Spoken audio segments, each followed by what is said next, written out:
A lot of famous recipes are claimed to be made with love, but what's a dish that's probably made with hatred? Anything 2 minutes before closing by a line cook. Haribo sugar-free gummy bears. They're composed of concentrated wrath. My husband got a bag of these for me as a gift. It was an accident. They look exactly like the regular ones. I can confirm.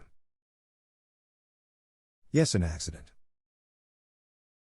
The reviews are gold. www.amazon.com Haribo gummy candy gold bears poundbo 000 4 reef CMCRs or product top. UF8TH1 edit, please search for a review call hell holds no surprises for me. Enjoy.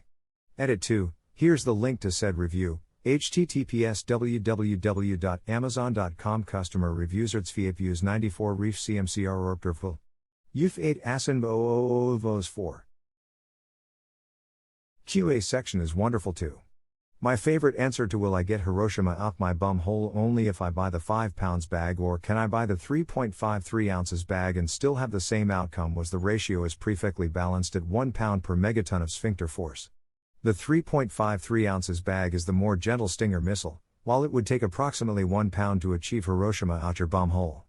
The truly brave can eat the full 5 pounds to reach a sphincter core meltdown to match Chernobyl, complete with evacuations of nearby villages. Another good one question, how many red bears are the bag? I'm racist and don't like all those other colored bears. Answer, Haribo loves all the colors of bears equally.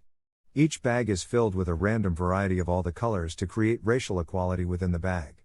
All Haribo brand gummy bears live in peace and tranquility until they are violently devoured.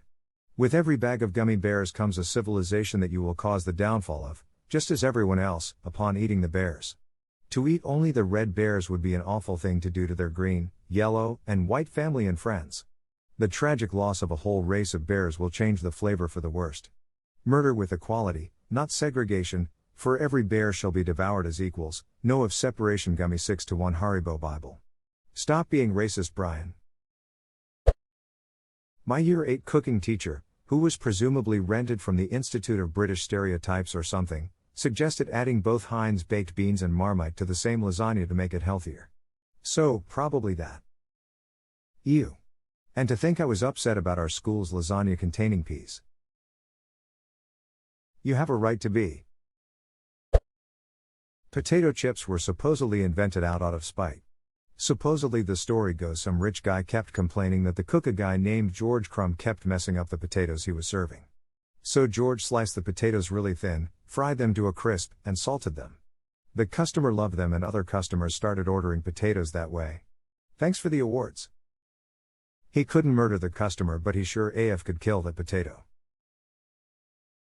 I'm sure he slowly but surely contributed to the deaths of countless others since. NGL death by crisp is my dream death. Jaibachi senbei, wasp crackers. Some Japanese people hated wasps so badly, they turned them into crackers. NGL I expected the wasps to be milled into crackers, not crackers that look like cookies with wasps instead of raisins. He also mentions the unsettling sensation of wings and legs getting stuck in his mouth. Nope. The chocolate cake Bruce has to eat in Matilda. Made with hate, consumed with spite. Damn disgusting scene it was. But there's a city in the clouds where they're keeping my crew. Extreme hot sauces.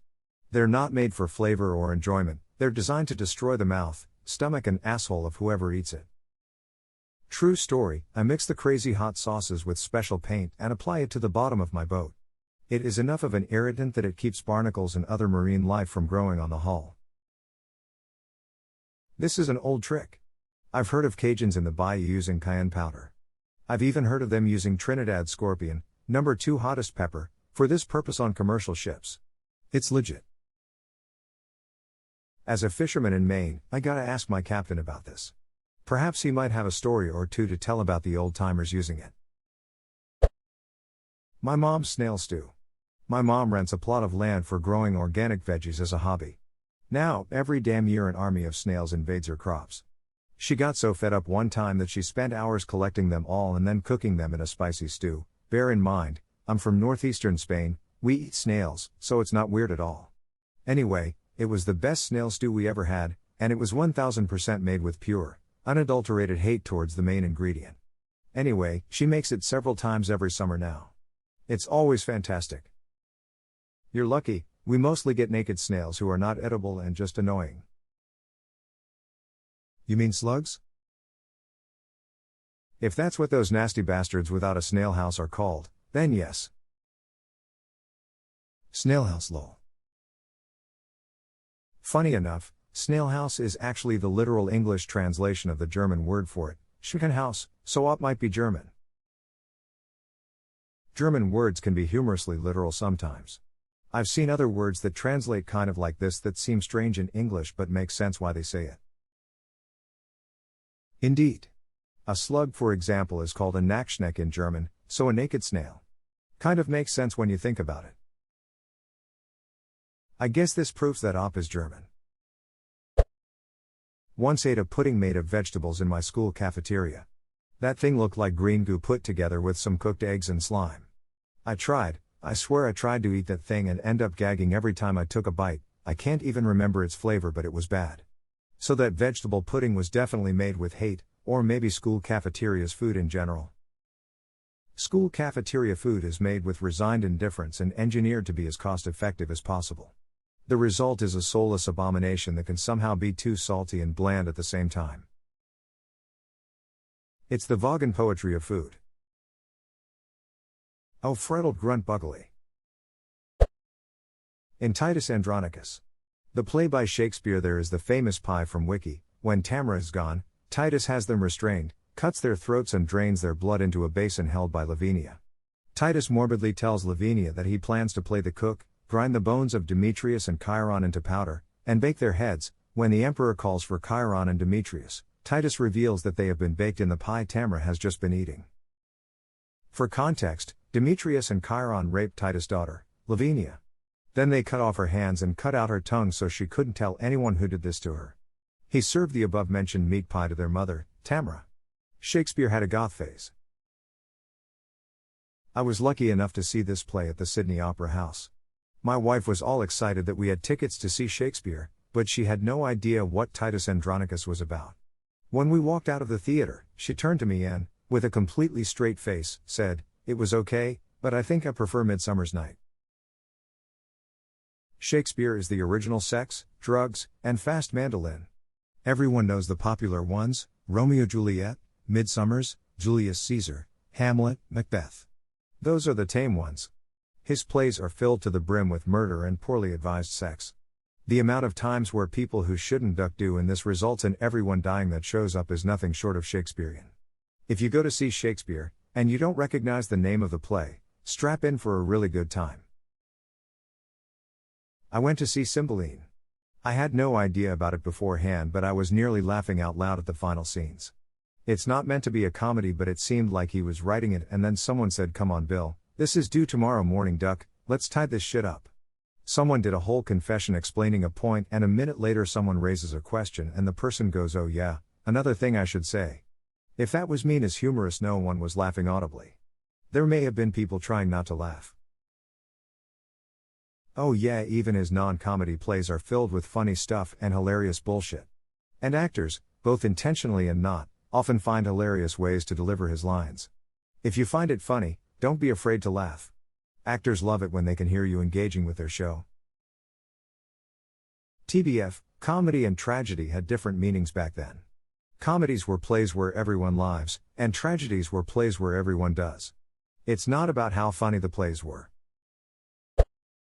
Frozen, anything that was supposed to be taken out of the freezer to thaw before you got home but wasn't. Tacos con chili, as made by a scorned Mexican woman. Ike who hurt Tia Lily, but she hurt us all as vengeance. You know that chili gonna kick when abuelo is screaming into the pot chifiving a su madre. Working in a Mexican restaurant, I asked the cooks to teach me a little Spanish so I could make their lives easier. That was the first phrase they taught me. Not quite what I had in mind. Never, ever trust someone to teach you a single sentence from another language. We will teach some bullshit like "I like cocks in my ears," or "your mother came from a chimpanzee anus," or "how much for sucking my elbows." Right? They did teach me a few other bits that I've now long forgotten, but that first one stuck with me.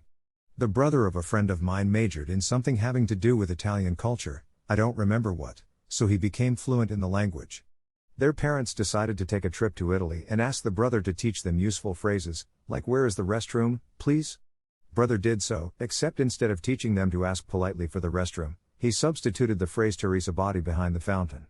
His parents ran all over Italy, having a great time. But they couldn't understand why they got strange looks everywhere when they asked about restrooms.